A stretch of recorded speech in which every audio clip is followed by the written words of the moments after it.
عندي مشاكل، لكنه كلامه مش مبشر للدوره الرباعيه. ده انت قلت الكلام ده وانا بكلمه، لكن ناخد لقاءاتنا بعد اللقاء ثم اعود للكابتن اشرف قاسم. يمكن انا ما بحبش قوي اتكلم في امور ده لعب بالعرض وده راح بالطول، يعني خلينا نتكلم في قضايا بتكون مهمه جدا في مثل هذه المباريات. طبعا كانت شديده جدا ان انت تغلب 3-0 وتيجي تعوض هنا، رغم كل التنبيهات ان احنا النتيجه بالنسبه لنا ما تهمناش، بقدر ان احنا نفضل متماسكين لغايه اخر وقت بالاداء القوي، ونقدر ان احنا ما يخشش فينا جون اهم حاجه، ونفضل الى حد ما نقدر متماسكين قدام برضو عشان نستغل اي فرصه. يعني جون واحد بس ما كانش يكفي في الشوط الاولاني، كان لازم يزيد شويه من بدايه الشوط الثاني عشان نقدر ان احنا نتعدى فرقه زي دي. لكن انا بشكر اللعيبه جدا على المجهود الكبير اللي اتعمل النهارده، ودي الامكانيات اللي موجوده، والحمد لله على كل حال. يعني ممكن كابتن محمد نرجع اسباب نقول ان نتيجه لقاء الذهاب هي فقط المسؤوله عن خروج الاسماعيلي من بطوله الكونفدراليه؟ ما هو نتيجه لقاء الذهاب نتيجه الاخطاء برضو اللي حصلت في لقاء الذهاب، كان في اخطاء ساذجه جدا ما كانتش المفروض انها تتعمل في توقيتات معينه في الماتش، منها مثلا الجون الثالث ده اهم بدنا خالص، والتوقيت بتاعه كان في الوقت الضايع. كان ممكن ان احنا نخلص 2-0 او 1-0 حتى تقدر ان انت تعمل ماتش كويس وما تلعبش من بدايه الماتش باعصاب مش متماسكه، وخصوصا اغلبيه اللعيبه ما عندهاش خبره كبيره. يوم الاربعاء اللي فات دعيته المؤتمر صحفي وتقدمتوا باستقاله، مجلس الاداره رفض ده، هل ده شايف انه كان ليه تاثير على اداء الاسماعيلي النهارده؟ لا خالص نهائي، واحنا قفلنا الموضوع ده من يوم الاربعاء، يعني الموضوع اتقفل تماما، وكان لينا كلام بعد ماتش يوم الخميس اللي جاي اللي هو بتاع الواسطه، فاحنا الموضوع ما تناقشناش فيه من ساعه ما خرجنا من المؤتمر، يعني من ساعه ما خرجنا من المؤتمر الصحفي عشان برضو ما يتقالش كلام كتير وما ياثرش على اللعيبه. تعليقك على قرعه دوره تحديد البطل ومباراه الزمالك ومباراه الاهلي؟ يمكن البدايه صعبه شويه، لكن اتمنى ان شاء الله بعد الماتش الكبير اللي عملوه النهارده اللعيبه بالمجهود الكبير اللي اتعمل ان احنا نأدي دوره كويسه، ويعني لو احنا كاملين ان شاء الله هنعمل حاجه كويسه. اهم حاجه ما يكونش فيه اصابات في الماتشات الاربعه. تدعيم الفريق بعناصر جديده خاصه مع رحيل احمد خيري ورحيل عمر جمال، دي حاجه راجعه لمجلس الاداره والامكانيات، يعني ما اقدرش ان انا اتكلم في تدعيم، لكن هي النادي لازم يكون فيه تدعيم لان واكتر من مركز، لان في مراكز كتير ناقصه عندنا.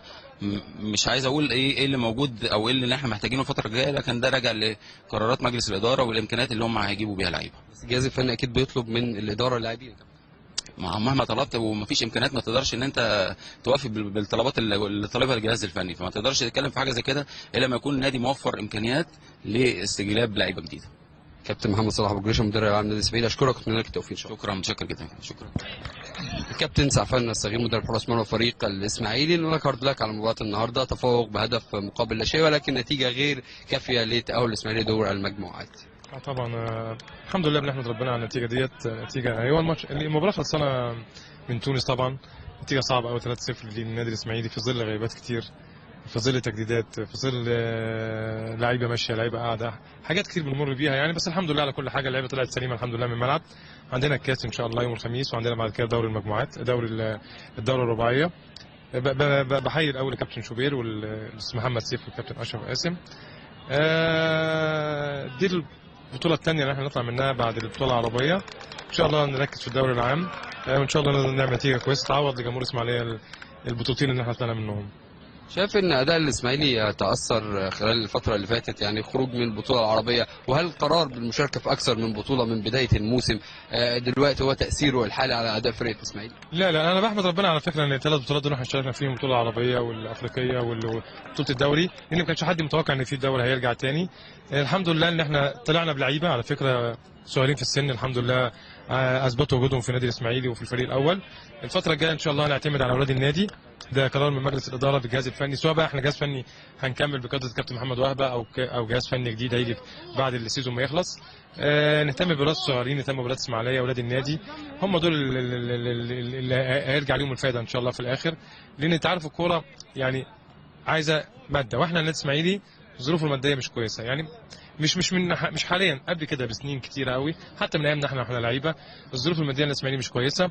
اتمنى ان شاء الله الاعتماد على اولاد النادي الصغيرين، وبرده مش هقول لا ممنوع حد يجي من بره، لا اللي يجي من بره يجي، بس بالاسعار الصغيره اللي احنا على قد النادي الاسماعيلي، احنا مش عايزين نزود اكتر من مليون او مليون و200 والارقام اللي احنا بنسمعها ديت، لان النادي امكانياته الماديه ضعيفه جدا. الله يكون في عون الحاج محمد بمجلس الاداره، الصراحه برده جه في وقت الصعوبات كانت صعبه جدا في النادي. اتمنى لهم ان شاء الله التوفيق الحاج محمد باعضاء الاداره كلهم، ان هم ان شاء الله من اول الدوري السيزون الجاي نبتدي ان شاء الله صفحه جديده مع لعيبه جديده، حتى لو احنا مش موجودين في النادي الاسماعيلي. اي خدمه حبيبي. كابتن علي المشاني مدافع فريق البنزرتي التونسي، النهارده لقائكم مع الاسماعيلي وخساره بنتيجه 1-0 كانت خساره كفيله لتاهلكم للدوري المجموعات، بنبارك لكم بالتاكيد على الصعود، وتقييمك لاداء الفريق النهارده. يعطيك الصحة، معناها مبروك على بنزرت كل الترشح هذا. عرفنا معناها كيفاش ننتصر، عرفنا كيفاش معناها نخرج من المباراة بأقل أضرار. معناها النادي الإسماعيلي قدم مباراة باهية، عرف كيما ياخذ الكرة، زاد كيسجل هدف على الكرة الثابتة. احنا ما عرفنا كيفاش نجري ومتصين الضغط نتاع النادي الإسماعيلي. كاو إن شاء الله حظ أوفر النادي الإسماعيلي، وإن شاء الله نكملوا احنا في دوري المجموعتين إن شاء الله نقدموا مردود باهي إن شاء الله. شايف فرصكم في الادوار التاليه واعلانكم على البطوله، يعني ادائكم خلال الفتره اللي فاتت الكل اشاد بيكم، الكل بيقول ان فريق البنزرتي فريق قوي، يمكن طموحاتكم الفتره اللي جايه؟ دور المجموعتين كل شيء جاهز، يعني نعرفوا كيفاش نتصرفوا سواء في بنزرت سواء خارج بنزرت. معناها ان شاء الله نكونوا حاضرين، وان شاء الله دور المجموعتين في حساباتنا، ان شاء الله نعرفوا كيفاش نتصرفوا غاديك كما قلت، ان شاء الله نترشحوا ان شاء الله. عايش كتك صح. بالتأكيد فرحة كبيرة لجماهير البنزرتي التونسي عقب الخسارة من النادي الإسماعيلي، ولكن الخسارة بهدف وحيد. عارفين مجموع اللقاءين، اللقاء الأول هناك في مدينة بنزرت انتهى لصالح فريق البنزرتي ب3 أهداف مقابل شيء، هدف واحد كان غير كافي لتأهل الدراويش إلى دور المجموعات، وبالتالي كان البنزرتي هو الطرف هذه المباراة الذي بالفعل تأهل إلى دور الثمانية ودور المجموعات من بطولة الكونفدرالية الإفريقية.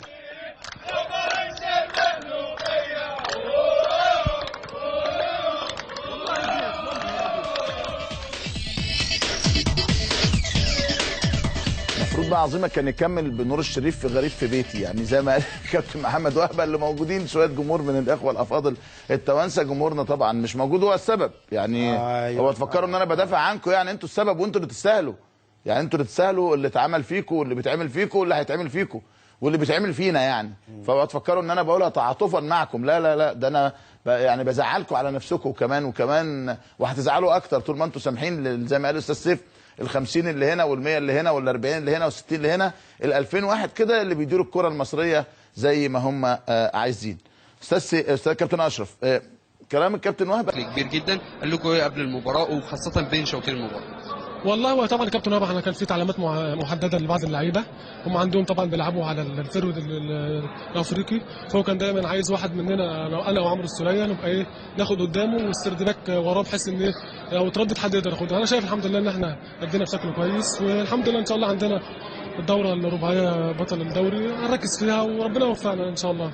شايف ان من البدايه اختيار الاسماعيلي ومشاركته في ال3 بطولات اثر بسلب؟ طبعا انا شايف الفرقه طبعا مشي منها لعيبه كتير، ولعبت 3 بطولات في حوالي 4 شهور. طبعا في ناس كتير اتصابت، المباريات كل 4 ايام مباراه، ان كان في الدوري او في البطوله العربيه او في البطوله الافريقيه، بس الحمد لله يعني ربنا يكرم يا رب ان شاء الله الفتره الجايه ان شاء الله. تكون موجود في النادي الاهلي امتى؟ ربنا يكرم. واحد من لاعبي فريق بنزرتي بنقول لكم مبروك النهارده اللقاء، هزيمه بهدف مقابل لا شيء، ولكن هدف وحيد كان لا يكفي لتاهل الاسماعيلي، كان كفيل بتاهل البنزرتي الى دور المجموعات. شايف لقاء النهارده ورايك في اداء الفريق بشكل عام؟ والله الماتش كان صعيب، اللي معناها شفتوا معناها باللي ربحنا 3 بلاش في ماتش الذهاب، لانه الماتش كان صعيب. شفتوا اليوم الاسماعيلي فريق محترم الحقيقه، معناها كان ينجم يماركي اكثر. الحمد لله الاولاد الكل كانوا واقفين التالي بالكدا، كنا منظمين بالكدا، طبقنا النصائح نتاع المدرب والحمد لله جبنا طرش من مصر الحمد لله. كنتوا حريصين النهارده على مصافحه لاعبي الاسماعيلي والجهاز الفني قبل المباراه وتسليمهم بعض التيشيرتات التذكاريه، مصر وتونس الاخوه. والله ظهر لي مصر وتونس ظهر لي من قديم الزمان، معنا احنا اخوه، ظهر لي معنا ملي جينا هنا لقينا استقبال باهي من اخواتنا المصارى، نحبوا نشكرهم بالمناسبه هذه. وهذيك الكره معناها ما تقعد كالعلاقات في الكره، وكما شفتوا معناها اليوم الماتش لعب بروح رياضيه عاليه، والحمد لله معناها ما فماش لا مشاكل لا حد شيء الحمد لله. شكرا. مباراة النهارده نقول لك هارد لك بالرغم من التفوق بهدف لا شيء، ولكن هدف كان وحيد لا يكفي لتأهل الاسماعيلي دوري المجموعات. والله الحمد لله طبعا الماتش اللي كان هناك هو اللي اثر علينا، وكان ليه ظروفه، وكان فينا لعيبه كتير غايبه ولاعيبه كتير راجعه من الاصابه، كنا رايحين 14 لعيب، ما كناش لاقيين حد يلعب في الملعب، الكابتن اضطر ان هو يلاعب ناس كتير في مش في اماكنها، ناس كتير جدا. لعبنا باربع فراوده عشان ما فيش حد اصلا يلعب على الاطراف وكده، كان مباراه خارجه عن ارادتنا، وهي دي اللي اثرت علينا يعني. شايف ان نتيجه مباراه الذهاب هي نقول قضت على حلم الاسماعيلي خلال مباراه العوده وخلت الاحتمالات ضعيفه جدا، دي نقطه. هل في اسباب تانية ممكن احمد علي يقولها لنا سببت في ده؟ والله انا بتكلم في الناحيه اللي اقدر اتكلم فيها، لكن اكيد الناس كلها عارفه اللي النادي الاسماعيلي بيمر بيه، لكن خلينا انا في الناحيه الفنيه افضل يعني. يعني اثر عليكم كلاعيبه قرار الجهاز الفني يوم الاربعاء الماضي بالاستقاله، ثم مجلس الاداره اصر على تجديد الثقه في الجهاز، شايف ان ده ممكن يكون احدث نوع من عدم الاستقرار والتوتر للعيبه؟ لا بالعكس والله، الكابتن وهب راجل محترم وشغال معانا واحنا حابين ان احنا نشتغل معاه، والكابتن صبري من قبله برضه الناس محترمين وكده، لكن هي الظروف عامه يعني في مصر كلها وفي النادي الاسماعيلي ودي اراده ربنا يعني، ما اقدرش اتكلم في حاجه يعني. في بعض الاخبار اتكلمت عن اصرار احمد علي الرحيل من النادي الاسماعيلي. والله حضرتك بتقول بعض الاخبار، طبعا انا ما اتكلمتش مع حد في حاجه ان انا امشي او اقعد خالص، ما اتكلمتش مع اي حد من مجلس الاداره ولا الكلام ده. انا فاضل لي لسه في عقدي 6 شهور واقدر امضي لاي نادي، فلو النادي حابب يجدد معايا انا ما عنديش اي ادنى مشكله. لو النادي حابب يستفيد من ان انا امشي وكده برضو دي حاجه راجعه لاداره النادي، عقدي لسه موجود في النادي انا بكمله، والقرار راجع لهم في الاخر ان انا يجددوا لي او امشي يعني. هل تلقيت عروض او ليك اي شروط للتجديد النادي الاسماعيلي، وهل تلقيت عروض خارجيه؟ والله كان عندي عرض من فتره، لكن ما اعرفش، ما كانش عندي يعني، هو جالي النادي ما اعرفش، كان عندي عرض جالي النادي الاسماعيلي، بس انا ما اعرفش هم ايه اللي حصل، ما اعرفش. كان عربي ما اعرفش ايه اللي حصل يعني، ما اهتمتش يعني. ليك اشتراط معين او يعني اشتراطات معينه عشان توقيع النادي الاسماعيلي وتجديد لمواسم قادمه؟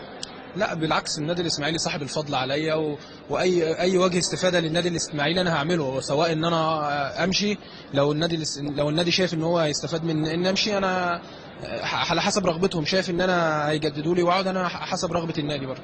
بالرغم من كثافه اعداد المهاجمين النهارده، لكن عدد الاهداف كان قليل. لا والله احنا كنا بنسعى طبعا، الفريق السنه دي فريق جديد خالص طبعا، بنحاول على قد ما نقدر ان احنا نتأقلم مع بعض بشكل قوي. في لعيبه هتمشي كتير يعني الوضع العام يعني في النادي ان شاء الله يعني الموسم الجاي اتمنى ان هم يبقى افضل من كده بكتير يعني. طب الدوري عرفت اكيد قرعه دوره تحديد البطل، والمباراه الاولى هتكون مع الزمالك والمباراه الثانيه مع الاهلي، تعليقك ايه يعني؟ لا والله ما هي حضرتك دي مباراه نهائيه يعني، فان شاء الله اللي هيقدر يفوز ماتشين خلاص خد الدوري، فان شاء الله احنا هنسعى واحنا اللعيبه يعني احنا فرحانين ان في فتره طويله قبل الدوره الرباعيه ما تتلعب عشان نستريح، كلنا راجعين، كل الفرقه نصها راجع من اصابات، ما كناش مستعدين ان الدوري هيتلعب، فما كناش جاهزين كويس، فبعدين الدوري اتلعب فجأة كل 3 ايام ماتش، وبعدين النادي عندنا ما شاء الله مشترك في 4 بطولات ولسه في الكاس، فاحنا كنا مشتركين في البطولات كلها، العربية والافريقية والدوري والكاس، فدي اثرت علينا، كل اللعيبه مصابه، كل اللعيبه بالاستثناء، في لعيبه موجوده النهارده في الملعب. اسالك سؤال، هل طموح الاسماعيلي بدايه الموسم او طموح لاعبي الاسماعيلي وجهازهم الفني في بدايه الموسم اختلف عن طموحهم دلوقتي، خاصه بعد ما خروج من البطوله العربيه وخروج من الكونفدراليه؟ شايف ان طموحاتكم اتغيرت؟ انا حاسس ان التفاؤل اللي كان موجود في البدايه قل شويه. هو مش قل ولا حاجه طبعا، احنا بيقابلنا ظروف صعبه جدا، واحنا اللعيبه طبعا احنا نفسنا نعمل كل حاجه للنادي، لازم الناس تفهم كده، لازم الناس تفهم ان اتحدى اي لعيب في العالم مش في مصر بس يلعب تحت الظروف اللي احنا بنلعب فيها ويلعب. انا اتحدى انا عاوز اقول حاجه، احنا الناس القديمه في الفريق، اللعيبه القدام في الفريق، احنا لنا دور قوي جدا ان اللعيب اللي بيجي بنأقلمه على ظروف النادي، ودي يعني اما لعيب بيجي بقى جاي جديد مش واخد على وضع النادي احنا بنأقلمه واصبر وبنهديه، وان شاء الله لما تيجي فلوس هتاخد، احنا اللي بنهديه اللعيبه. دي واضحه في كل اي لعيب جديد، احنا بنعرف اللعيبه القدام هي اللي بتأقلمه، مش الاداره ولا الجهاز ولا اي حد، فلازم الناس تفهم ده، ولازم الناس تفهم ان الكلام اللي بيتكتب علينا في الاعلام ده كلام غير صحيح بالمره.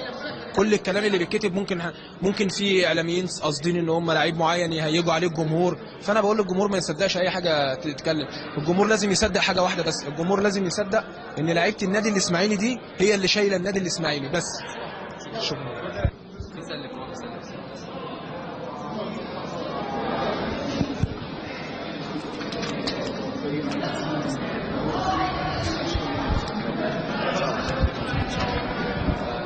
بالتاكيد يا كابتن محمد وهبه، يمكن المدير الفني للفريق الاسماعيلي، يقول لك هارد لك النهارده تفوق بهدف وحيد كان غير كافي لتاهل الاسماعيلي، ولكن عايز كابتن محمد يقول لي رؤيته ايه لمباراه النهارده تحديدا. مع الكابتن شوبير الاول، انا شرحت للكابتن شوبير في الاستوديو كامل في التليفون، لكن ان شاء الله اللي جاي افضل وانا بشكر لعيبتي على الجهد اللي عملوه، وان شاء الله باذن الله نخلص ماتش الوسطى وناخد نفسنا ونرتب المره بشكل افضل باذن الله. شايف